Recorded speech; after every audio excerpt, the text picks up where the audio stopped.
সবাইকে প্রণাম, নমস্কার। সাপ্তাহিক কথামৃত পাঠের আয়োজনে সবাইকে স্বাগত জানাচ্ছি।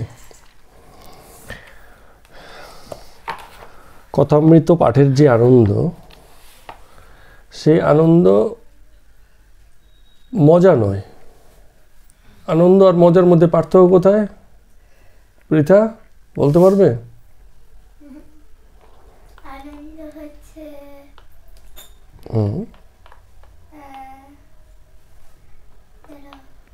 যেমন মজা হচ্ছে তোমার কোনো শখ পূরণ হলে খুব মজা লাগে, তারপর না শখ পূরণটা হলে আনন্দ লাগে, আনন্দ আর মানে মজার মজার কথা হাস্যকৌতুক কিছু মাঝে মাঝে বলে তখন মজা লাগে। ঠিকই আছে, মূল বিষয়টা হচ্ছে লংগিভিটির উপর দাঁড়িয়ে আছে। মজা হয় ক্ষণিকের আর আনন্দ হয় লম্বা লম্বা, আর আনন্দের স্থায়িত্বটা বেশি। ঠিক আছে, আলাদা করে আমরা ভাগ করতে পারি না কে কোনটা থেকে যে মজা পাবে আর কে কোনটা থেকে যে আনন্দ পাবে, এই ভাগ করা খুব মুশকিল। কিন্তু আমরা যেটা পড়ছি ওদের যে বয়স, ওটা এটাতে ওরা বেশি আনন্দ মানে উপভোগ করতে পারে না। রেসটা অনেক একই জিনিস। হ্যাঁ, তাহলে তো বিষয়টা কি দাঁড়াচ্ছে? ওই কথাটাই রইলো তাহলে, যে জিনিস তো একই, ওদের জন্য যা আপনাদের জন্য তা আমার জন্য তাই, কিন্তু একই জিনিসের প্রতি কেউ মজা পাচ্ছে, কেউ মজা পাচ্ছে না, কেউ আবার আনন্দ পাচ্ছে। তো কথামৃত পাঠের আনন্দটা বেশি, এটার রেসটা যে পায় সে অনেক লম্বা সময় ধরে এই আনন্দের রেস অন্তরে থাকে। আর যে একটু মজার জন্য এটাকে পাঠ শোনে, বা কোনো একদিনের পাঠে হয়তো মজার মজার কথা হলো, সে খুব মজা পেলো, হ্যাঁ, আরেকদিনের পাঠে দেখছে তো ভাই খুব নিরস চলছে, হ্যাঁ, তখন সে ওটাকে নিতে পারে না। তার মানে কি, মজা ক্ষণিকের, হ্যাঁ, রোজ রোজ হচ্ছে না। কারণ আমাদের রামকৃষ্ণদেব ঠাকুরও সবসময় কিন্তু মজা করছেন না, কখনো কখনো খুবই সিরিয়াস, আবার কখনো কখনো মজা করছেন। ওই মজাটা কার জন্য? শহরে বাবু যারা আসে, কলকাতার বাবু যারা আসে, যাদের একটু আনন্দ না দিলে, হ্যাঁ, তাদের হয়তো প্রথম আকর্ষণটা দাঁড়ায় না, হ্যাঁ, সেই সব কৌশলের অংশ হিসাবেই হয়তো একটু মজা করা, একটু ইয়ার্কি করা, এছাড়া বালক সুলক স্বভাব আছে সেসব জায়গা থেকে করা। কিন্তু মূলত যা কিছু বলছেন তার উপলব্ধিপূর্বক যে আনন্দ, যে রসাস্বাদন, সেটা কিন্তু লম্বা সময় ধরে চলে। এই কারণে যারা আসে, কিছু না হলেও তারা এসে থেকে বসে থেকেও দেখা যাচ্ছে মানে বেশ আনন্দ নিয়েই আবার বাড়ি যায়। যেমন মাস্টারমশাই অনেক দিন গেছেন, বিজয়কৃষ্ণবাবু তাও একটু কমই আসেন, কিন্তু মাস্টারের আসাটা খুব রেগুলার হয়ে গেছিলো। কোনোদিন কেউ নেই, শুধু মাস্টার বসে আছেন, কোনো কথাও হয়নি, এমন কিছু হয়নি যেটা আলাদা করে লিখতে পারেন, গল্প করতে পারেন, কিন্তু তারপরেও তিনি রেগুলারই আসছেন। কারণ এই আসার মধ্যে, এই কন্টাক্টের মধ্যে, এই সংযোগের মধ্যেই একটা আনন্দ, কারণ এটা লম্বা সময় আছে। এর আগে যে আনন্দটা পেয়েছে, আজকে মজাটা না হলেও সেই আনন্দটা কিন্তু রয়ে যায়। কথাটা এই কারণে বলা, কারণ এই ভক্তি বা পাঠের আলোচনাগুলো, বিষয়গুলো এরকমই। এখানের আনন্দটা লম্বা সময় ধরে থাকে, হ্যাঁ, একটা লম্বা সময় ধরে চললে পরে তখন মনে হয় যে না, এটা বেশ ভালো একটা ব্যাপার ঘটলো, যার থেকে একটা নির্মল আনন্দ পেলাম। হ্যাঁ, মজা প্রতিদিন নাও হতে পারে। কেন বলা, বাচ্চারা সবসময় ভাববে যে আজকে তো আলোচনা হলো, কোনো মজার কথা হলো না, হ্যাঁ, তাহলে তো মুশকিল হয়ে গেল, বোরিং লাগলো আজকে, তাই কি না? কিন্তু বোরিং লাগবে না যদি আমরা আস্তে আস্তে করে একটু একটু আনন্দ পেতে শুরু করি। তো এটা হচ্ছে প্রাথমিক আলোচনা, আজকে এই দিয়ে শুরু করলাম, একটু হালকা মুডেই আছি। তো এইখানে রামকৃষ্ণদেব ঠাকুরও কিছু জিনিসের বিষয়ে বলছেন, যেগুলো হয়তো আলোচনার মতো বিষয় নয়, কিন্তু যেহেতু উনি আলোচনা করেছেন, তার মানে কি হচ্ছে, এগুলো একটু আলোচনার জিনিস, যেগুলো আমরা হয়তো আলোচনা করি না, করতে চাই না, কিন্তু এগুলো কখনো কখনো আমাদের জীবনে গুরুত্বপূর্ণ হয়ে ওঠে। কার জন্য? সবার জন্য না, এই কথা মনে রাখতে হবে।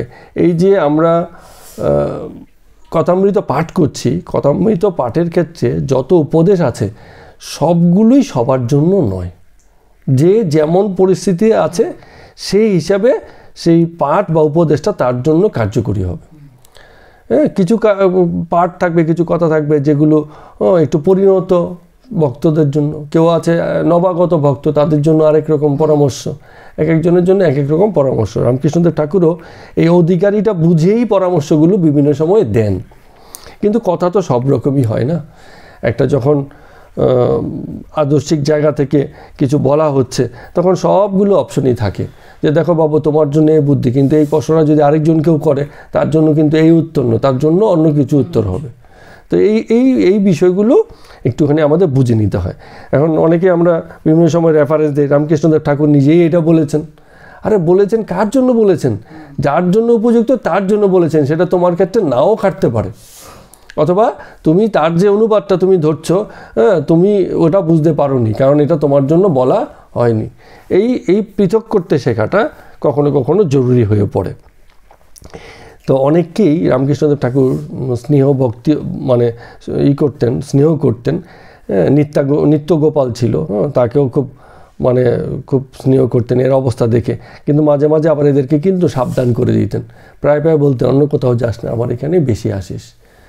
কারণ জানেন অন্য কোথাও গেলে মন অন্যদিকে ঘুরে যেতে পারে, যেহেতু সবে নব্য ভক্ত, নবাগত ভক্ত, ভক্তির ভাব আছে, কিন্তু ভাবটাকে যদি শেষ পর্যন্ত প্রতিষ্ঠা দিতে না পারা যায়, আবার সেই গিয়ে কি করবে, সংসারের অন্ধগলিতে গিয়ে ঢুকবে। এইসব বিষয়ে উনি জানতেন। তো একটা প্রসঙ্গে এরকম বলছেন নিত্যগোপালকে, বলছে যে সন্ন্যাসীর ক্ষেত্রে নিয়মটা বড় কঠিন।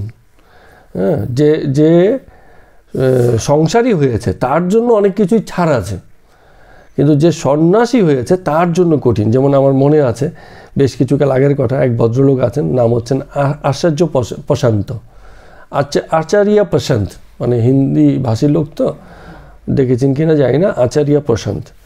তো উনি গীতা এবং অন্যান্য বিষয়ের উপরে লিখেন এবং বক্তব্য দেন, খুব জনপ্রিয়, পপুলার, ইয়াং লোকেদের মাঝে খুব জনপ্রিয়তা পেয়েছে, ইয়াং ছেলেপুলেদের মাঝে খুব জনপ্রিয়তা পেয়েছে। তো সেই ভদ্রলোকের বিভিন্ন ক্ষেত্রে সমালোচনা হয়েছিল। কি হয়েছিল সমালোচনা?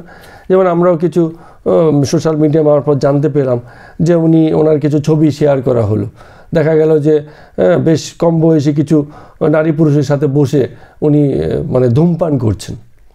তো ধূমপান করা এমন কি আর অপরাধ? কিন্তু মূল বিষয়টা হচ্ছে যেই জিনিসটা খুব সাধারণ জিনিস, ওটা আবার আচার্য প্রশান্তের জন্য একটুখানি বিষয়টা আলাদা হয়ে যাবে। কেন? কারণ তিনি তো আচার্য, তিনি তো আর সাধারণের মতো নন। যদি তিনি ধূমপানের অভ্যাস রাখেনও, তা যেন এমন না হয় যেটা একটা অনুকরণীয় জায়গা তৈরি করে। যেমন আমাদের সবাই তো সব কিছু করতে পারে, কিন্তু সেই এক সময় কি ছিল না, বিল ক্লিন্টনের কি একটা কেলেঙ্কারি হয়েছিল, অনেক কাল আগের কথা বলছি। তো আমেরিকাতে কেলেঙ্কারি তো খুব রোজকার ঘটনা, কিন্তু একজন প্রেসিডেন্ট হয়ে সেটা সে করতে পারে না। মুশকিলটা হচ্ছে এখানটার মধ্যে। তো কিছু জিনিস আছে সংসারের জন্য, গৃহস্থের জন্য, সাধারণের জন্য উন্মুক্ত, সে এটা করতে পারে। কিন্তু যে সন্ন্যাস হয়ে যায় তার জন্য অনেক বিষয় কিন্তু বাধা আছে এবং করা যাবে না। এই কারণে অনেক সময় এই যে রামকৃষ্ণদেব ঠাকুর প্রায় একটা কথা বলেন না, যে কামিনী কাঞ্চনে মন লাগিও না, বারবারই কথাটা বলছেন। এটার অর্থ হচ্ছে যে কাকে বলছেন? যে কামিনী কাঞ্চনেই আছে তাকে তো আর বলার কিছু নেই। যে সংসারেই আছে, গৃহস্থী আছে, স্বর্ণ গয়না, স্ত্রী, স্বামী, পুত্র এই নিয়েই আছে, তাকে আর এই বিষয়ে বলবে যে কামিনী কাঞ্চনে মন লাগিও না? যে এসব ছেড়েছে তার জন্য উপদেশ হচ্ছে, যা তুমি ছেড়ে এসছো তাতে আর দ্বিতীয়বার মন লাগিও না। পরামর্শগুলো এইভাবে এসছে। তো কেন এই যে এখানে একটা জায়গাতে সেই কথাটা বলছেন, নিত্যগোপালকে এই বলে সাবধান করছেন, যে তুই কিন্তু বারবার এখানে সেখানে যাস নে, স্নেহ করে ডাকলেও যাস নে। কেন? কারণ ওইসব জায়গাতে ফাঁদ পাতা হয়ে যায়। সাধুর ক্ষেত্রে 16 আনা ত্যাগ, না হলে কি হচ্ছে, অন্য লোকে তাকে দেখে শিখতে পারবে না। এই কথাটা এখানে বলছেন। বয়স কম, সন্ন্যাস নিয়েছে না, তার মধ্যে সন্ন্যাস বা এই ভক্তি ভাবের প্রচণ্ডতা আছে, দেখতে পেয়েছেন। মাঝে মাঝেই ঠাকুরের কাছে আসেন, না এখনো সংসার করেনি, অবিবাহিত, 23-24 বছরের ছেলে, তাকে এই কথাগুলো বলছেন। তো একদিন অমাবস্যার দিন ঠাকুর বসে আছেন সবার সঙ্গে, এবং খুবই উদ্দীপনার ব্যাপার হচ্ছে। এই যে সময়গুলোর কথা বলা হচ্ছে, এইসব সময়গুলোতে এই ঠাকুরের উদ্দীপনা খুব বেশি, ঘটনায় একটা গান শুনি উদ্দীপনা এসে যাচ্ছে, সমাধিস্থ হয়ে যাচ্ছেন, ভাবের সাগরে চলে যাচ্ছেন, এরকম একটা সময় চলছে। মাস্টারও প্রায় প্রতিদিনই 2-1 করে ভক্ত নিয়ে আসেন, ওনার সঙ্গে দেখা করেন, বসে থাকেন, এরকম ব্যাপারগুলো থাকে। তো এরই মধ্যে নিত্যগোপালকে এই পরামর্শ দিয়ে খানিকক্ষণ আবার তিনি কী করলেন, সেই ভাবের রাজ্যে কিছুক্ষণ আবার চুপ হয়ে গেলেন। তারপরে আবার ফিরে এসে বলছেন, স্বাভাবিক হতে বলছেন যে এইগুলো কি আসলে মা তার মহামায়ায় মুগ্ধ করে রাখে আমাদের। এই জগতের যে মুগ্ধতা, প্রকৃতির পর্যায়ে তো এই মুগ্ধতা আমাদের করে রাখে। মানুষ, মানুষের এই বদ্ধজীব হয়ে ওঠার গল্পটা মানে এইটা এই নয় যে মানুষ সচেতনভাবে সেটা করে। এমনই ব্যবস্থাপনা আছে জগতে যে এই মায়া কাটানোটাই খুব মুশকিল হয়ে যায়। যতই আমরা চেষ্টা করি, দেখা যাচ্ছে যে পুরো মুক্তি আকাঙ্ক্ষী না হতে পেরেছে, প্রতি মুহূর্তের ধ্যান এই মুক্তিকেই না বানাতে পেরেছে, তার কিন্তু বিভিন্ন বিষয়ে জীবনের বদ্ধতা এসে যায়। এ কথা আর কী বলবো, আমি এরকম অনেককে জানি যারা আদ্যপান্ত নিরামিষাশী, কিন্তু ভীষণ রকম খাওয়ার ব্যাপারে মানে দুর্বলতা।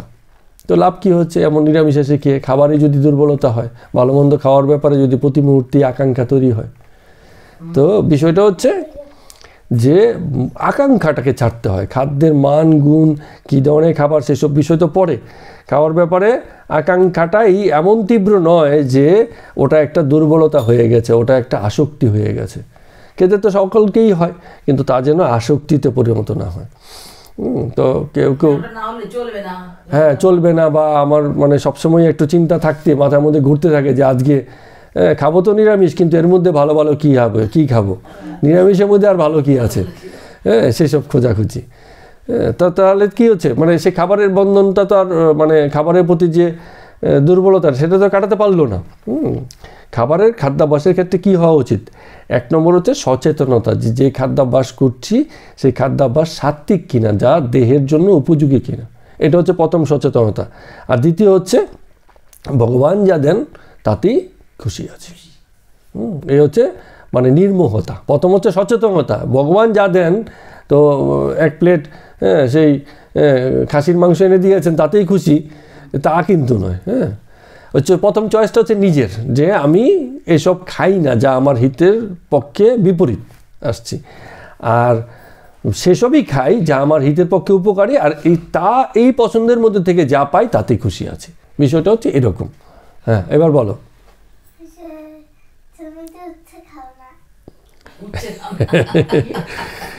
হ্যাঁ, তো কি করে যে খেলাম না উচ্ছেটা, সেটা একটু মুশকিলের ব্যাপারে আছে। হ্যাঁ, এই অপরাধী হতে পারে, খুব ভালো স্বাস্থ্যগত উপকারের গুণ আছে, এটা জেনেও উচ্ছে খাওয়া হয়নি। কারণ আমি ছোটোবেলা থেকে উচ্ছে খাইনি, তো যে অভ্যাসটা মানে অনেক দিনের হয়ে গেছে সেটা আর ভাঙতে পারিনি, তাই জন্য হয়তো হয় না। তো ডালে ফালে উচ্ছে খেয়ে নিই, এখন একটু তো খাইও। অনেক কিছু আগে খেতাম না, এরকম বাজ পাচ্ছিল, এখন তো সেসব নেই, এখন বিষয়টা এরকম এসে গেছে। কোনোদিন কিছু না পেলে কথাও বলতে পারি, কিছুই যদি নাই, বাঁচার জন্য যদি খেতে হয় উচ্ছেও খেয়ে নেব। হ্যাঁ, সেসব কোনো চাপ নেই। হ্যাঁ, কিংবা এমন করা শুরু করো তোমরা, মানে সবাই প্রতিদিন উচ্ছে দিয়ে আইটেম করাও, যা কিছু আইটেম সব উচ্ছে, আমি না খেয়ে যাবো কোথায়? ঠিক আছে, একটা জিনিস যখন মন চাইবে না সেদিন জোর করে খেলে হজম হবে না। যেটা মন চাইবে, জিভ চাইবে সেটাই খেতে হবে, তবে সেটা বেশি ওটা না হলে চলবে না, বা এটা আমার দরকারি এরকম থাকাটা। যে কথাটা বলছেন ঠিকই আছে, কিন্তু ওইটুখানি ওই বিচারটুকু রাখা উচিত যে মন তো আমার অনেক কিছুই চাইবে, মনের কাজই অনেক কিছু চাওয়া, কিন্তু খানিকটা বিচার যে আমি যেটা খাচ্ছি তা আমার দেহ রক্ষার ক্ষেত্রে উপযোগী হচ্ছে না, শুধু স্বাদের পক্ষে খুব উপকারী হচ্ছে। হ্যাঁ, শরীরের মানে জন্য, স্বাস্থ্যের জন্য পক্ষে উপকার এমন জিনিস নাও হতে পারে। হ্যাঁ, তো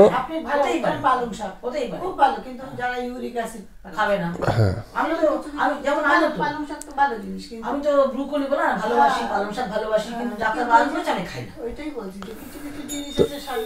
এই চেতনাটা থাকা দরকার। এখন ডাক্তার মানা করে দিয়েছে, কিন্তু আমার পালং শাক খুব পছন্দ, আমি খাবো, বা মাঝে মধ্যেই খাবো, ওরম যেন না হয়। ঠিক আছে, সুগার হলে মিষ্টি টিষ্টি খাওয়া যায় না এটা না, কিন্তু অনেক সুগার রোগীকে দেখেছি যদি কোনোদিন সুযোগ পায় মিষ্টি খাওয়ার, ও একটা নয়, ও বলে সুযোগ যখন আজকে পেয়েছি কয়েকটাই নিয়ে নেই। হ্যাঁ, অর্থাৎ বাধাটাকে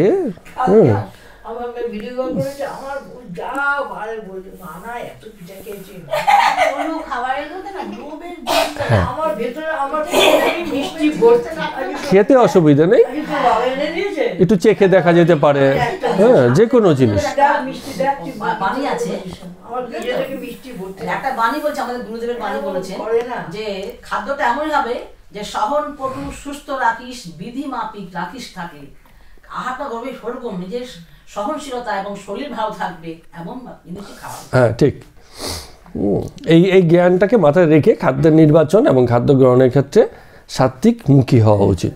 সেটা আমি বলছি যে কিছু এখনকার যুগে, আগের কথা বলছি না, এখন খাবার হচ্ছে কিছু কিছু জিনিস খুবই সত্যি ভালো জিনিস, কিন্তু ডাক্তারের মতো যেটা আমার শরীরে হয়তো খুবই বিষ, যেমন কিডনি রোগ, ডালে তো এত প্রোটিন, যাদের কিডনি রোগ তাদের ডাল ছুতেই পারবে না, ডাল কত প্রোটিন, মাছ কিডনি লোকের, সেই জন্য বলছি না কিছু কিছু ডাল খেতে পারে না না না কোনো ডাল হাই প্রোটিন খেতেই পারে, কোনো ডাল না, চাপ নিয়েছে তার মধ্যে আনছের জন্য হাই প্রোটিন তাদের মুসুর ডাল তো ইউরিক অ্যাসিডের জন্য না, অরহরের ডালও খারাপ ডাল না, প্রোটিন লোকের মাছ কথা, যাদের কিডনির প্রবলেম তারা হাই প্রোটিন জিনিস খেতেই পারবে না, মাছ বড় মাছ খেতে পারে না, ছোট ছোট মাছ খায় যেগুলো কম প্রোটিন। খাক না, অসুবিধা, জগতে খাবারের ভ্যারাইটিস তো নেই, কম নেই, ওই বাছাইটা করে নেওয়া উচিত, ওই বাছাইটা করে নেওয়া উচিত। কিন্তু রোগ হিসাবে এখন অনেক কিছু বারণ হয়। রামকৃষ্ণদেব ঠাকুর কি বললেন, বললেন যে এই বদ্ধজীবের লক্ষণ হচ্ছে উল্টো, সেই উটের মতো, মানে দেখছে ঘাস খেতে গেলে কাটা লাগছে, রক্ত পড়ছে, তারপরে সেটাই খাবে। হ্যাঁ, তো আমাদেরও ঠিক একই রকম, আমরা জানি এটাতে আমার কিছু ক্ষতি হবে বা ই হবে, কিন্তু এমনই আসক্তি ওটাই বারবারে মানে খেতে চাইবে, এরম ব্যাপার। তো ওই কথাগুলো বলেই সাবধান করছেন। এবার একটা গেও কথা বলছেন প্রসব বেদনার সময় মেয়েরা এত কষ্ট পায়, বলে যে না গো আর স্বামীর কাছে যাব না, কিছুদিন পরে আবার সব ভুলে যায়। অদ্ভুত সব কথা।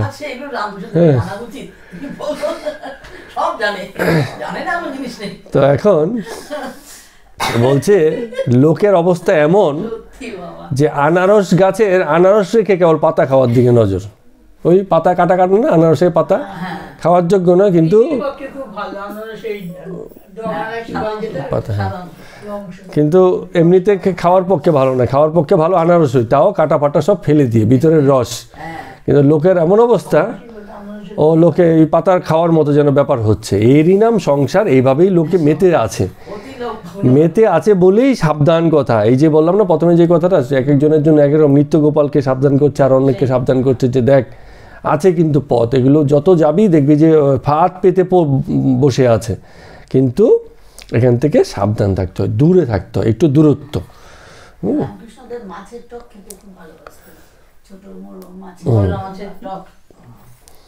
তো ওনার ওই যে আমাশয় হলে পরে অনেক সময় কি হতে, জিওল মাছের ঝোল, পাতলা ঝোল খাওয়ার জন্য বদ্যিদের ইয়ে করতেন, ঠিক আছে। তো এগুলো তখন যখন যেমন শরীরের যেমন মানে অবস্থা, হ্যাঁ মানে যে অসুস্থ তাকে যদি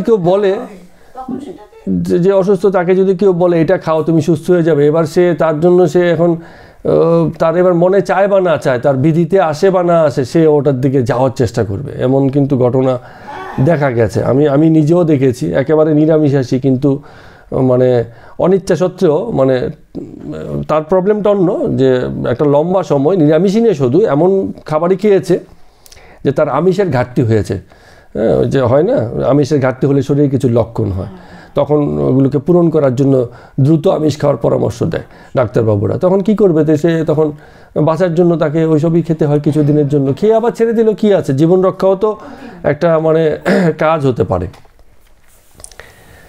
তো যাই হোক, এই সচেতন কর্তা সে ঠিক করে নেয়।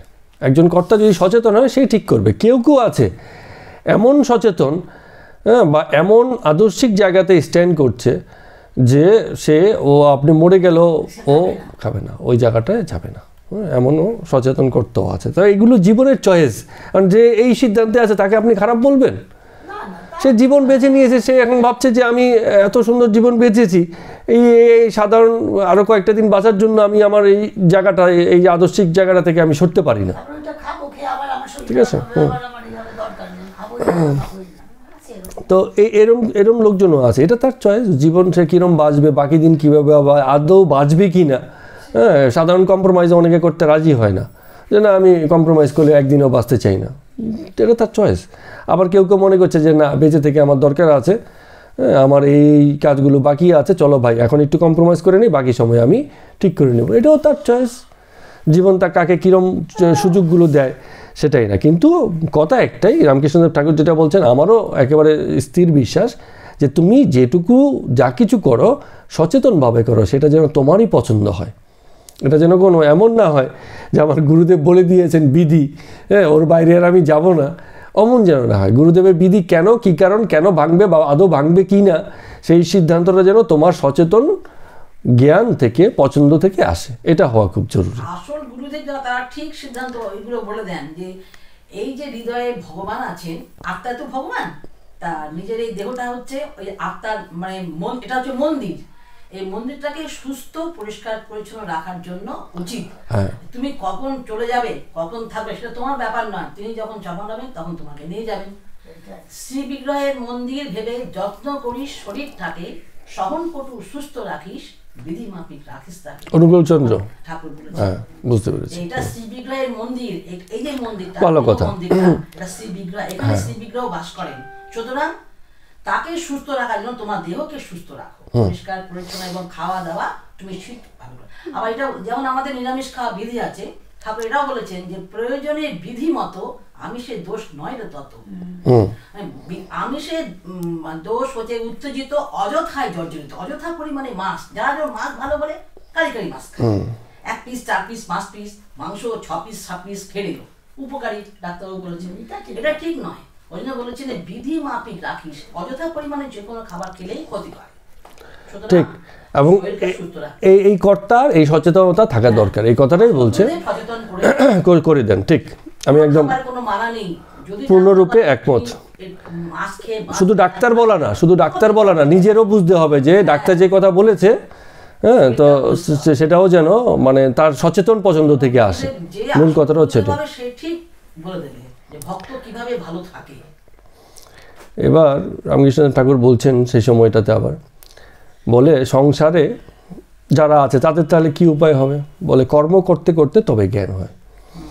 হ্যাঁ, কী কর্ম, সেই তো ওই সংসারে কর্ম, খাও দাও আয় করো, এগুলো নয়। এই কর্ম মানে এই নয়, আমরা বলতে অনেকে কর্ম করি, আরে কি কর্ম করবো, সংসারে অর্থ আয় করে কি কর্ম, সেটা কর্ম নয়। কর্ম হচ্ছে যেই কর্মে জগতের হিত সাধন হয়, আর জগতের হিত মানে কি নিজেরও হিত, ঠিক আছে, সবার ভালো, এগুলো সবাই দেখতে হবে, আমাকে দেখতে হবে, পারিপার্শ্বিকও দেখতে হবে, first person, second person, third person, সকলের হিত হয় এরকম জায়গা থেকে যে কর্ম হবে সেই কর্মটাই হচ্ছে জগৎকর্ম। তো তেমন কর্ম করতে করতে একসময় কি হচ্ছে, নিষ্কাম কর্মের ভাব হয়। কিন্তু সেই উপদেশ কিন্তু প্রথমে দিলে হবে না, প্রথমে দিলে হবে না। প্রথমে কর্ম করতে করতে তাকে যেমন প্রথমে বলবে দান করো, গুরুকে সম্মান করো, শ্রদ্ধা করো, এরকম পিতামাতাকে সেবা করো, এরকম যা যা কর্ম আছে, ঋষিদের প্রতি ঋণ শোধ করো, দেশমাতার প্রতি ভক্তি রাখো, এরকম যেসব বিষয়গুলো আছে সেগুলো হচ্ছে কর্তব্য জ্ঞানে প্রথমে করতে হয়। এই করতে করতে পরে গিয়ে একসময় নিষ্কাম ভাবের উদয় হয়, অর্থাৎ যে কর্তব্যগুলো কোনো একটা আকাঙ্ক্ষা রেখে করা হতো একসময় সেই কর্মগুলোই আকাঙ্ক্ষাহীন হয়ে করা যায়। কিন্তু কর্ম তো আগে করতে হবে। যে কোনোদিন দান করেনি তাকে যদি বলে নিষ্কামভাবে দান করো, তাকে তো মুশকিল, সে তো দানই করেনি, তার হাত দিয়ে 2 পয়সা খসে না, বলে কেন দান করব। এখন তাকে সেই জায়গায় নিয়ে যেতে হবে, প্রথমে দান করাতে হবে, তারপরে হচ্ছে নিষ্কাম দানের পরামর্শ দিতে হবে। তো বলছে কর্ম করতে করতেই মনের ময়লা কেটে যায়, ওইটা ভালো ডাক্তারের মতো, ডাক্তারের হাতে ওষুধ খেতে খেতে খেতে খেতে একসময় রোগ সেরে যায়। কিন্তু আবার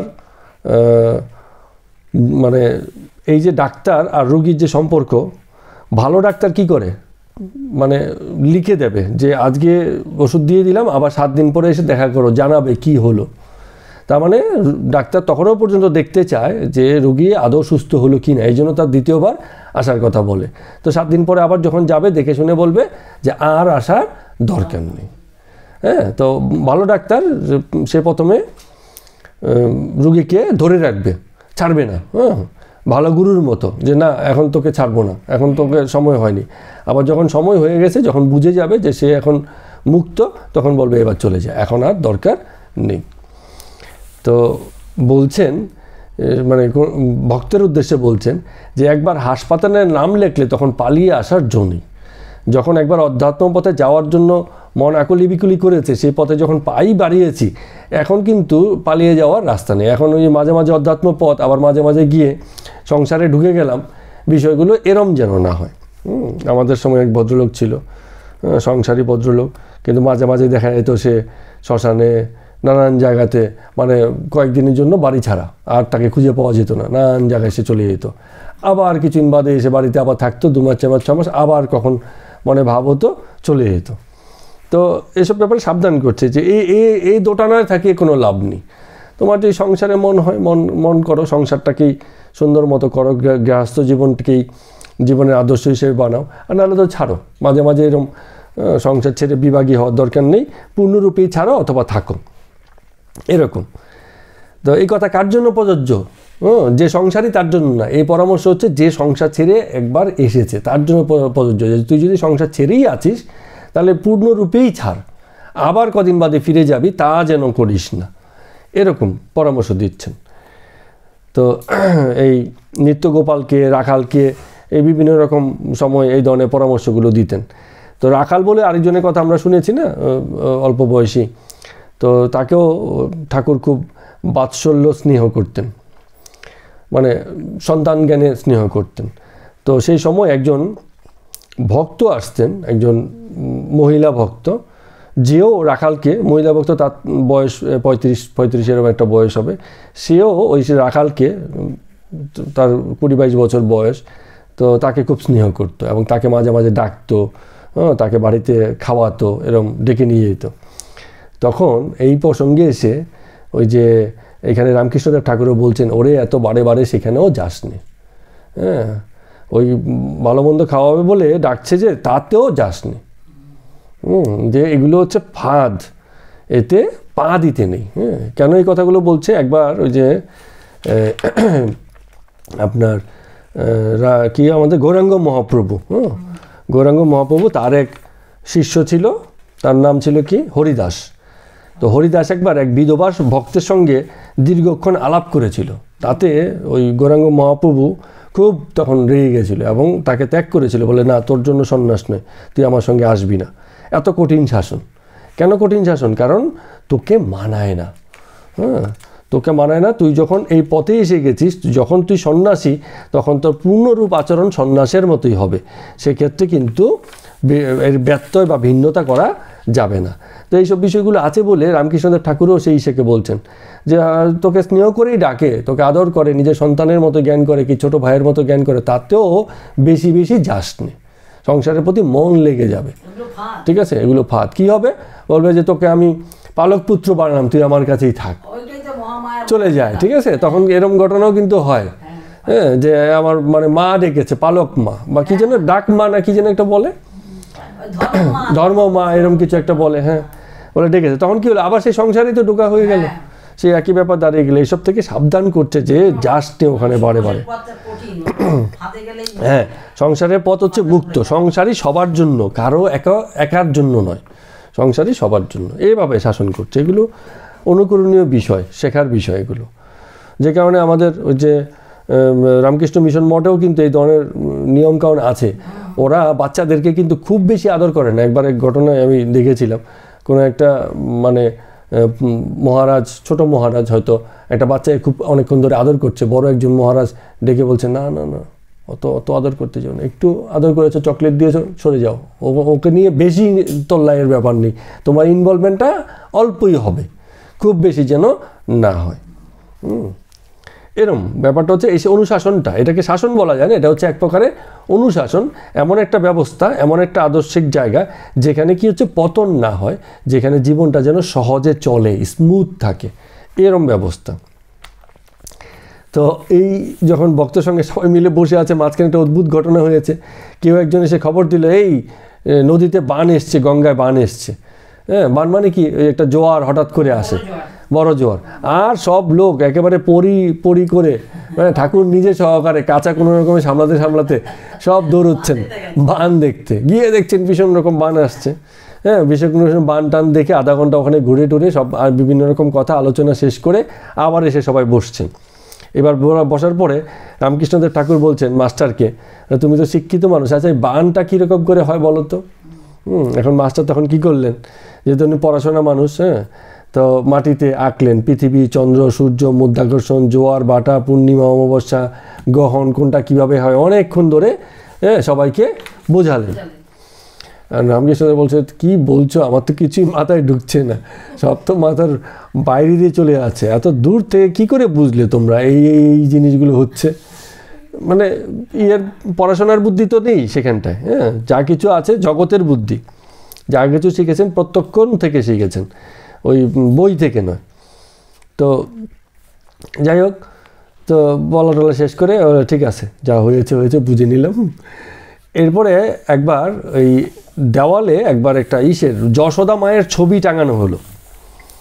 তো রামকৃষ্ণদেব ঠাকুর ছবি টাঙানো হয়েছে যশোদা মায়ের। তো যশোদা মাকে কে দেখেছে, তার ছবি তো নেই, কোনো মূর্তি আছে যশোদা মায়ের, ওটার কিন্তু কোনো মানে ফিক্সড চেহারা নেই, একটা কল্পনা দিয়ে একটা মাকে মায়ের জায়গাতেই রেখেছে, চিরন্তন একটা রূপ দিয়েছে, এখানে কোনো নেই।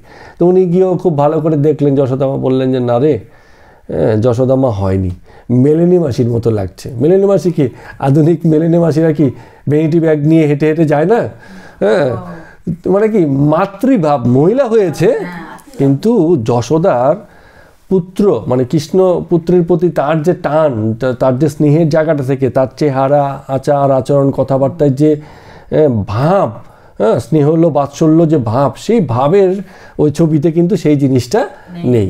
ঠিক আছে, মেয়ে হয়েছে, দেখতেও সুন্দর হয়েছে, কিন্তু মেলেনি মাসি টাইপ হয়ে গেছে, সেখানে যশোদা মা কিন্তু হয়নি। এইসব ব্যাপারগুলো কিন্তু খেয়াল করেন যে দেখো মায়ের চেহারাটা, এবার কিছু মা তাকে দেখি মায়ের মতো মনে হয়, যেন তার কাছে স্নেহের কোনো অভাব নেই, বিলানোর মতো স্নেহের অভাব নেই, এরকম ভাব। তো এইসব বিষয়গুলো হয়। তো এখন এইবার এক ভক্ত বলছেন যে মহাশয় আমার একটা জিজ্ঞাসা আছে। কি জিজ্ঞাসা? বলে বলিদান করা কি ভালো? এতে তো জীব হিংসা হয়। রামকৃষ্ণদেব কি বলছেন, এবার সরাসরি কথাটা বলছি, তারপরে আমি আমার মতো করে ব্যাখ্যায় যাচ্ছি। রামকৃষ্ণদেব বলছেন বিশেষ বিশেষ অবস্থায় শাস্ত্রে আছে বলি দেওয়া যেতে পারে, শাস্ত্রে আছে, বিধিবাদীও বলতে দোষ নেই, মানে নিয়ম করে দেওয়া আছে এরকম, যেমন অষ্টমীতে একটা পাঠা, কিন্তু সকল অবস্থাতে হয় না। আমার এমন অবস্থা দাঁড়িয়ে বলি দেখতে পারি না, মার প্রসাদী মাংস যখন রান্না হয় খেতে পারি না, ওই একটুখানি আঙ্গুলে নিয়ে মাথায় ফোঁটা লাগিয়ে দিই, মুখেও দিই না, মাথায় ফোঁটা লাগিয়ে দিই। কেন? মায়ের প্রসাদ যদি আবার মা রাগ করেন যে ওর অহংকার হয়েছে, ও নেয় না, হ্যাঁ, তো বলির মাংসের ঝোল নিয়ে মাথায় ফোঁটা লাগাচ্ছেন, মুখে দিচ্ছেন না, কারণ খেতে পারেন না। আবার কখনো কখনো এমন অবস্থা হয় যে দেখি সর্বভূতে ঈশ্বর, পিঁপড়েতেও তিনি। তো এই অবস্থায় হঠাৎ কোনো প্রাণী মরলে এই সান্ত্বনা হয় যে তাহার দেহমাত্র বিনাশ হলো, আত্মার তো জন্ম মৃত্যু কিছু নেই। তাহলে দুরকম স্থিতিই দরকার। দেখুন, প্রথম কথা হচ্ছে এই যে বলিদান, এটা মানে যারা জিজ্ঞেস করে যে এটা উচিত কি অনুচিত, এইটা নির্ভর করছে কার উপর? যে ব্যক্তির উপর নির্ভর করছে। কোন ব্যক্তির উপর নির্ভর করছে? যে ব্যক্তি এই বলিদানটার মুখোমুখি হয়েছে। এখন কেউ কেউ খুব আগ্রহের সঙ্গে বলিদানের উৎসবে যাবে, দিন শেষে পাত পেরে খুব আগ্রহ নিয়ে খাবে, এবং তার কাছেও ভক্তিভাব প্রচণ্ড যে মায়ের প্রসাদ খেলাম। আবার কারো কারোর জন্য এই মায়ের প্রসাদ জেনেও অন্তরাত্মা কাঁদে, তো যার অন্তরাত্মা কেঁদেছে তার জন্য বলি মোটেই ঠিক নয়। আর যার অন্তরাত্মা কাঁদেনি তার জন্য বলি ঠিক আছে। সে হয়তো যদি আমরা বলি প্রথা বন্ধ করে দেই, ওই মন্দিরে গিয়ে বলি দেওয়া বন্ধ করবে, বাড়িতে এসে দেবে, নাহলে কসাইয়ের দোকানে যাবে, কারণ তার অন্তরাত্মা তো কাঁদে না। যার অন্তরাত্মা কাঁদে তার জন্য এটা হিংসা, আর যার কাঁদে না সে তো এটাকে হিংসা হিসেবে নেবেই না। তো নির্ভর করছে কর্তার উপর। কোনো একটা নিয়ম যখন জগতে চালু হয়, কেউ কেউ ওটাকে ওয়েলকাম জানায়, হিংসা হলেও ওয়েলকাম জানাচ্ছে। আবার কেউ কেউ বলছেন না, এটা করা যাবে না। যেমন সেনাবাহিনীর যারা আছে, সৈন্য যারা আছে, তারা তো যুদ্ধে গোলাগুলি করে লোকজনকে মারে, কিন্তু দুই ভাইয়ের মধ্যে এক ভাই যদি সেনাবাহিনী থাকে, সে যদি গুলি করে কাউকে মারে, পাশে আরেকটা ভাই দেখতে পাবে না, নিতে পারবে না। কারণ কি এই যে রক্তারক্তি, একটা মানুষের হত্যা হলো, সে মানে তাকে তার ভাইয়ের দিকে তাকে, দাদার দিকে তাকে সে বলবে আমার ভাই দাদা কত নিষ্ঠুর, এরকম করে একটা মানুষ মেরে ফেললো। কিন্তু আবার তার জায়গা থেকে দেখবেন সে এভাবেই ট্রেন্ড হয়েছে, তার কর্মই এই। তাহলে একই জিনিস দুজনের কাছে দুরকম অনুবাদ হয়ে এলো। তো বলিদান যে মনে করে ঠিক তার জন্য ঠিক, আর যে মনে করে ঠিক নয় তার জন্য একেবারেই ঠিক নয়। যে এটাকে হিংসা হিসেবে জানে, যার অন্তরাত্মা একবার হলো কেঁদেছে, তারপরেও সে বলিদানের পাতে গিয়ে বসেছে, ওটাও বরঞ্চ কী হয়ে যায়, ভণ্ডামি হয়ে যায়। যে আমার অন্তরাত্মা কাঁদছে এই ঘটনায়, কিন্তু তারপরে আমি গিয়ে খাচ্ছি এবং তখন আর আমার এসব মনে নেই। প্রথমে যে অন্তরাত্মা কেঁদেছে সেটা কিন্তু আর আমার মনে নেই। তো এই বিষয়গুলো আমাদের মানে ত্যাগ করা উচিত। যদি কাঁদে তাহলে সেখান থেকে দূরে যাওয়া উচিত। পাপ কোনটা, এর আগেও আমরা বলেছি যে পাপ হচ্ছে সেটা যেই কর্মের জন্য কোথাও না কোথাও অনুতাপ হয়। কেউ শাস্তি দিচ্ছে না, মৃত্যুর পরে কি হবে, কোন গরম জলে করবে কি তেলে ভাজবে সেসব তো পরের ব্যাপার। কিন্তু এই মুহূর্তে কোনো একটা কর্মের জন্য আমার মন যদি কাঁদে, মনে হয় কোথাও একটা অনুতাপ হয়েছে, কোথাও একটা জ্বালা হয়েছে, কোথাও একটা দহন হয়েছে, কোথাও মনে হয়েছে এটা না হলেও ভালো হতো, এমন যদি হয় আর সেটা যদি আমি করি তাহলে সেটা আমার জন্য নিশ্চিতভাবেই পাপ। তো সেই পাপ থেকে মুক্ত থাকাই উচিত। সুতরাং এই যে বলিদান, কেউ যদি মনে করে এটা ঠিক আছে, তার জন্য ওটাই ঠিক, কিছু করার নেই। আমাদের বলা কওয়া নিষেধাজ্ঞায় কিছু আটকাবে না। আর যার জন্য মনে হয় যে না এটা ঠিক নয়, এই জন্য এই নিয়ে ডিবেট করার কিছু নেই। তোমার কাছে কি মনে হচ্ছে প্রথম প্রশ্ন করা উচিত, যদি এরকম মনে হয় বলিদান কি ঠিক না, উত্তর কি হবে যে তোমার কাছে কি মনে হচ্ছে ঠিক না। যদি বলে ঠিক তাহলে ঠিক, চলো ভাই করো। আর যদি বলো ঠিক না তাহলে কিছুই ঠিক না, তুমি এখান থেকে একদম মানে 100 হাত দূরে থাকো। বিষয়গুলো হচ্ছে এরকম, ব্যক্তির উপর নির্ভর করছে। আর এই যে কথা বলছে যে সর্বভূতে ঈশ্বর, জগতে তাই হয়। যেমন আমরা বলিদানের জন্য খুব মানে আমাদের অন্তর খুব কাঁদে। এই গেল দিনকে আমি বসে বসে রাত্রি অবধি অনেকক্ষণ কাজ করেছি, না হলো মানে অনেকগুলো মশা মেরে ফেলেছি। কি করব, মশা কামড়াচ্ছে আর অজান্তেই হাত চলে গিয়ে মেরে দিচ্ছে। তখন তো আর মানে সেই ভক্তি প্রেমে কোনো বিষয় নেই। তো তখন তো আমার অন্তরাত্মা কাঁদেনি, এবং আমি তখনও ভেবেছি যে এই যে আমি এতগুলো মশা মারলাম আমার অন্তর কি কাঁদছে, মনে হয়েছে কাঁদেনি, মনে হয়েছে আমার অন্তরাত্মা কাঁদেনি। তো কাঁদেনি যখন, তাহলে ওটার জন্য আমার কোনো অনুশোচনা নেই, অনুতাপ নেই, ওটা পাপও নয়। আর যদি কাঁদে তাহলে ছাড়ো, মশাটাকেও মেরো না। তোমার অন্তরাত্মা যদি একবারের জন্য কাঁদে তাহলে তুমি কেন মারো, মেরো না, একদম পরিষ্কার হিসাব। বলো।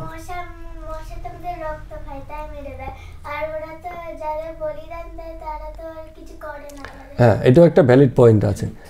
হ্যাঁ, তবে এই কথাও ঠিক, জগৎ, আমাদের এই জগৎ অসহায়ের উপরেই সবসময় মানে যত নির্যাতন, যত অত্যাচার করেছে। ওই যে বললাম না গেল দিনকে, মুরগি তো কোনোদিনই বুঝতে পারে না মানুষের সাথে ওর শত্রুতাটা কি, ও কী ক্ষতিটা করেছে মানুষের। হ্যাঁ, ক্ষতি করেছে মুরগি কোনো মানুষের, ছাগল কোনো ক্ষতি করেছে, গরু কোনো ক্ষতি করেছে, কিন্তু কি করে লোকে ওকেই ভীষণভাবে মানে নিষ্ঠুরতার সাথে হত্যার মাধ্যমে মেরে খায়। তো জগৎ এসব দেয়, জগতের হিসাব হচ্ছে মানে সেখানে ওরকম হিসাব চলে না, সেখানে খাদ্যের সম্পর্ক, এই সম্পর্কের উপর ভিত্তি করে জগৎ চলছে। কিন্তু যে খাদক হয়েও যার একটা সচেতন মন আছে, সে তখন সচেতন হয়ে যায়, সে তখন নিজেকে এখান থেকে দূরে সরিয়ে নেয় এবং সেই তখন পুণ্যাত্মা হয়ে যায়। নাহলে তো জীব, জগৎ তো খাদ্যের সম্পর্ক, যেই জীব এই খাদ্যের সম্পর্কের ভাবনাটারও বাইরে গিয়ে কিছু ভাবতে পেরেছে, সে তখন পুণ্যাত্মা, তখন সে সাধারণ জীব নয়। এখানেই পার্থক্য হয়ে যায়। তো সাধারণ লোকের জন্য এক নিয়ম, আর যে একটুখানি সচেতন হয়েছে, যে একটু ভক্তি নিয়েছে, যার মধ্যে একটু প্রেম এসছে, তার আচরণ এবং তার সিদ্ধান্ত জীবনের প্রতি আলাদা হবে। বোঝা গেল?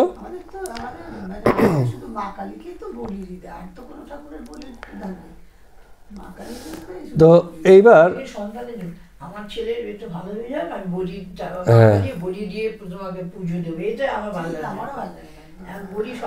বলিটাই কেমন লাগে লাগবে, কালো হতে পারে একটা প্রাণী, সে কতদিন বাঁচবে না, সেটা হয়ে আসছে। মানে কি গরিব ওকে পাতা দিয়েছে, ও খাচ্ছে, আর আমি খালি খালি ভাবছি তুই তো খাচ্ছিস, আর একটু পরে তো তোর কি গতি হবে। আমার আমার কিরকম খারাপ লাগে, তো বাচ্চা পাঠা নিয়েছে। বলি হচ্ছে তোমার চাল কুমড়ো করে দেবে, লোকের জন্য কাজে মানুষই করে একদম বলি এই যে চাল কুমড়ো বলি দেয় মানে হচ্ছে মায়ের নামে ছেড়ে দেওয়া, তার মানে তাকে কেটে ফেলা নয়, মানুষ খাবার লোভে কাটে। বলি দেওয়ার নিয়ম হচ্ছে কোন ষাঁড় বলি দিল, ষাঁড়কে ছেড়ে দেবে, ধর্মের ষাঁড়, দেখো ধর্মের ষাঁড় বলে না, ধর্মের ষাঁড়। এরকম কোনো গরুকে যদি বলি দেওয়া হবে, কোনো ছাগলকে বলি দেওয়া হয়, ওর নামে ধর্মের নামে ছেড়ে দেবে, সে স্বাধীন, যে কারোর অধিকারে থাকবে না, সে বনে ঘুরে বেড়াবে, খাবে দাবে, এটা হচ্ছে বলি দেওয়া। কখনোই হয় না সেটা, ওই জন্য বলি দেওয়া একেবারেই ভুল।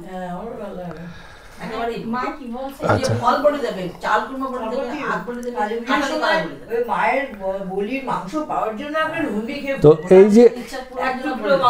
এই যে এত আলোচনা, এখানেও রামকৃষ্ণ ঠাকুর আপত্তি করছেন, বলছে এত বেশি বিচার করা ভালো নয়, মার পাদপদ্মে ভক্তি রাখো, বিচার করতে গেলে বেশি গুলিয়ে যায়, বেশি যারা এই বিচার করছে তারা বেশি আরো মানে গুলিয়ে আছে। সোজা হিসাব যে তোমার কাছে কিরম লাগে, তোমার কাছে যেমন লাগে তুমি তেমন পথে চলো। একজনের জন্য ঠিক আছে, ও বলি করছে তাই বলে কেউ বলে দিচ্ছে আমরা গিয়ে আবার তার উপরে হামলে পড়বো না, ও ঠিক লিখেছে, ও করছে। হ্যাঁ, কেন মেনে যাওয়া যাচ্ছে না? কারণ আমরা সেই জায়গাতে দাঁড়িয়ে দিই, সেই জায়গা থেকে আমাদের মানে বিধিনিষেধ হয়ে যাচ্ছে।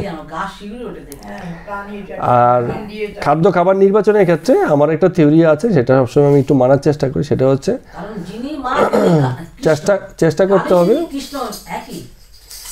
চেষ্টা করতে হবে খাদ্য নির্বাচনের ক্ষেত্রে যদি মানে জীবিত খাবার হয় তাহলে যেন মানে কম অচেতন হয়, মানে অচেতন খাবার যেন হয়। যেমন অচেতন বলতে আমি কি বুঝাচ্ছি, যেই খাবারের বা যেই প্রাণের বা খাবার খেতে হবে তো কোনো না কোনো প্রাণকে, যেই প্রাণের অনুভব কম বা প্রত্যক্ষ অনুভব নেই, প্রচ্ছন্ন অনুভব আছে, সেই প্রাণকে হত্যা করে খেলে হয়তো কি হয়, এই ব্যাপারটা আপনারা বুঝবেন, সেটা হচ্ছে চেতনার মৃত্যু হয় না, তখন শুধুমাত্র দেহের মৃত্যু হয়। চেতনার মৃত্যু কি? যেমন একটা মানুষ যখন মারা যায়, একটা মানুষ অনেক মানে তার মৃত্যুটাকে যেভাবে সে বোধ করে, অন্যান্য প্রাণী যেগুলো মানুষের মতো চেতন নয়, তাদের মৃত্যু ভাবনা প্রচণ্ডই শারীরিক। ঠিক আছে, যেমন গাছকে যদি কাটা হয় গাছও ব্যথা পায়, কিন্তু আমাদের মতো ব্যথার অনুভূতি তার নেই, তার তো নার্ভাস সিস্টেম নেই, স্নায়ুতন্ত্র নেই। ফলে আমরা যেরকম ব্যথার ক্ষেত্রে প্যানিক হয়, ঘাম হবে, হ্যাঁ, মৃত্যু যন্ত্রণায় অনেকের ঘাম হবে, মানে খুব বেশি, মানে সে এই তার যে মৃত্যু হচ্ছে সেটাকে সে পুরো দেহ দিয়ে এটাকে বুঝতে পারে, দেহ মন দিয়ে। আর অন্যান্য প্রাণীর ক্ষেত্রে যেসব প্রাণীর চেতনগত উৎকর্ষ কম, তারা কি হচ্ছে দৈহিকভাবেই সেটাকে বেশি বোঝে, তাদের মানসিক স্তরটা অতটা কাজ করে না, ফলে প্যানিক সিচুয়েশন তাদের ওই পরিমাণ হয় না, ওইভাবে হয় না। তো এই ক্ষেত্রে যাদের এরকম প্যানিক সিচুয়েশন কম হয়, যেমন ছোটো মাছ খাওয়া উচিত বিশাল বড় তিমি মাছ খাওয়ার থেকে, কারণ তিমি মাছ এত বড় মাছ, আর প্রাণী যেসব বড় হয় তাদেরই এইসব মানে এইটা চেতনের মানটা বেশি হয়। ছোট প্রাণীর মধ্যেও থাকতে পারে, কিন্তু আসলে বড় ছোট দিয়েও হয় না, এইটা নির্বাচন করতে হয় ব্যক্তিকেই, যে যেই প্রাণীটাকে সে ভক্ষণ করবে বলে ভাবছে তার চেতনার উৎকর্ষ কতখানি। ঠিক আছে, গরু কোনোদিন জ্যান্ত মাছ খেত না, প্রফেসর ছিলেন খুব, রামকৃষ্ণ কোনোদিন উনি মাছ খেতেন, কিন্তু জ্যান্ত মাছ যদি কেউ দিয়েও যায় না উনি খাবেন না, বাজার থেকে মরে যাবে তারপরে সেই মাছ উনি খাবেন। এটা এক প্রকারের বিচার বটে, সবসময় যে তাও হবে তাও না, কিন্তু হ্যাঁ আমি বললাম কেউ যে একদিন কে কই মাছ দিয়ে গেছে, কই মাছ বলে ওই নুন দেবে, তারপর কই মাছটা বাবুরামের মা বলছে দিয়ে আসো, এই মাছ কিন্তু আমি মুখে দেবো না, ওই যে তুমি নুন ছিটিয়ে ওকে বন্ধ করে তারপর প্রাণটাকে ত্যাগ করে নুন দিয়ে। ও বাবা, বাবুরামের দাদু কোনোদিন, আমরা যতদিন দেখেছি দাদা কোনোদিন, আমরা বলতাম দাদা বলে মাছ খাবো, যেটা মরে গেছে তাকে আমি খাবো, কিন্তু ওই জ্যান্ত ওই নুন দিয়ে কাউকে ভয় করবে না, এটা হ্যাঁ মানে একটা স্থিতি আর কি। ঠিক আছে, তো এইগুলোই রেসপেক্ট, যে একজন সিদ্ধান্তটা একটা কর্তার ভিতর থেকেই আসুক, যে ঠিক করবে যে আমার জন্য এটাই ঠিক, আমি আমার জন্য এই পথটাকেই বাছলাম, এবারে তোমার ভাই কী নীতি আছে তুমি ঠিক করে নাও, আমি তোমার সাথে ডিবেট করতে যাব না। তো ওই রামকৃষ্ণদেব ঠাকুর বলছেন যে আমাদের দেশের গ্রামের পুকুরে কি হয়, উপরেই ভালো জল থাকে, পরিষ্কার জল থাকে, কেউ কেউ ভাবে যে জলটা বুঝি তলায় খুব ভালো আছে, সে একেবারে তলা থেকে জল তুলতে যায়, কি হয় তখন দেখা যাচ্ছে আরও বেশি নোংরা জল। হ্যাঁ, কারণ কি তলার দিকে নোংরা পড়তে পড়তে নোংরাটা তলায় চলে যায়, উপরে পরিষ্কার জলটা থাকে। তো যে উল্টো বুঝেছে বলে বিচার টিচার করে আরও দেখে শুনে কোথা থেকে আমি আনবো, সে গিয়ে আর উল্টা নোংরা জলটা বা জলটাকে এত নোংরা করে দেয় যে পরে আর তার পরিষ্কার জল জোটে না। এরম বলছেন যে বিষয়গুলো সহজ হওয়া উচিত। তো এইভাবে মানে এই দেখুন ছোট ছোট বিষয়, কিন্তু বিষয়গুলোর সাথে জীবনের এবং বাস্তবের এত মিল, এত ঘনিষ্ঠতা রেখেছেন, রেখে রেখে এই কথাগুলোকে মানে রামকৃষ্ণদেব ঠাকুর বলছেন। আজকে আমরা আলোচনা এই পর্যন্তই রাখলাম, ঠিক আছে? আজকে 25 কি 26 কত নম্বর হলো? আজকে 26 নম্বর। হ্যাঁ, আজকে এটা লেখা, হ্যাঁ আজকে 26তম পাঠপর্ব হলো। আগামী দিন আমরা অন্য কোনো পাঠপর্ব নিয়ে আসবো। সবাইকে প্রণাম এবং নমস্কার। আজকের মতো কথামৃত এখানে শেষ করছি।